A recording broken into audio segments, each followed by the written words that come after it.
रमेश भाटकर हे मराठीतील दिग्गज आणि सुप्रसिद्ध अभिनेते होते। या कलाकाराने त्यांच्या अभिनय शैलीने प्रेक्षकांचं मनोरंजन करत एक काळ गाजवला। पण या हरहुन्नरी अभिनेत्यावर 17 वर्षांच्या अभिनेत्रीकडून बलात्कार केल्याचा आरोप करण्यात आला होता। त्यामुळे मराठी सिने इंडस्ट्री बरोबरच चाहत्यांनाही मोठा धक्का बसला होता। रमेश भाटकर यांच्यावर करण्यात आलेल्या या आरोपांमुळे सिनेसृष्टी हादरली होती। या काळात त्यांना अनेक घटना प्रसंगांना सामोरे जावे लागले होते। मात्र रमेश व मृदुला यांनी अगदी शांतपणे ही परिस्थिती हाताळली। त्यांच्या या कठीण काळाबद्दल पहिल्यांदाच रमेश भाटकर यांच्या पत्नी मृदुला भाटकर यांनी भाष्य केलं आहे।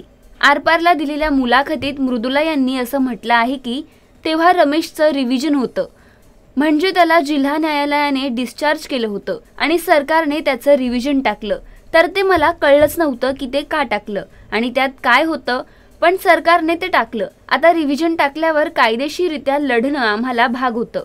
रमेश त्यावेळेस आरोपी नव्हता, पण तो पार्टी होता, त्याचं मॅटर होतं।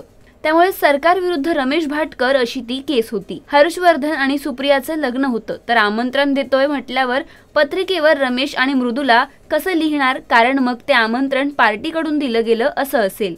यापुढे त्या म्हणाल्या की त्यामुळे यावर हर्षवर्धन आणि सुप्रिया यांनी असा तोडगा काढला आणि आम्हीही असं ठरवलं की त्यांच्या वतीनेच आमंत्रण द्यायचं। त्यामुळे आम्ही एका साध्या कागदावर लग्नाला या असं आमंत्रण लिहिलं आणि त्या दोघांची पत्रिका त्यांनीच छापली।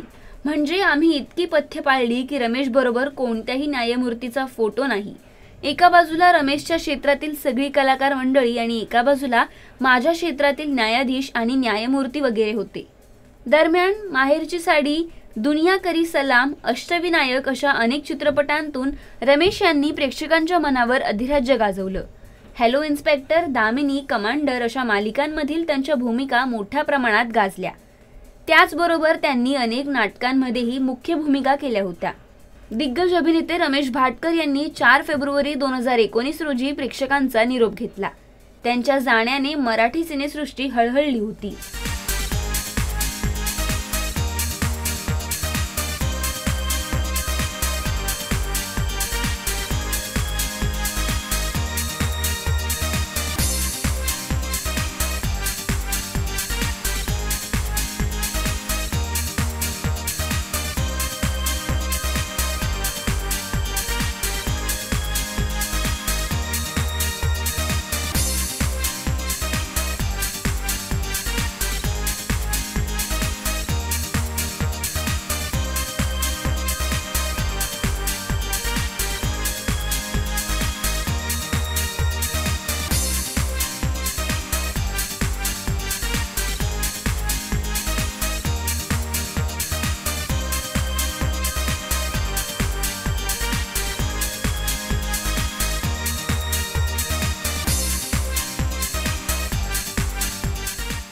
मराठी मनोरंजन सृष्टीमधील मालिका, चित्रपट, नाटक तसेच कलाकारांबद्दलच्या नवीन अपडेट्स जाणून घेण्यासाठी नक्की सबस्क्राईब करा इट्स मज्जा मराठी या आपल्या नवीन YouTube चॅनलला।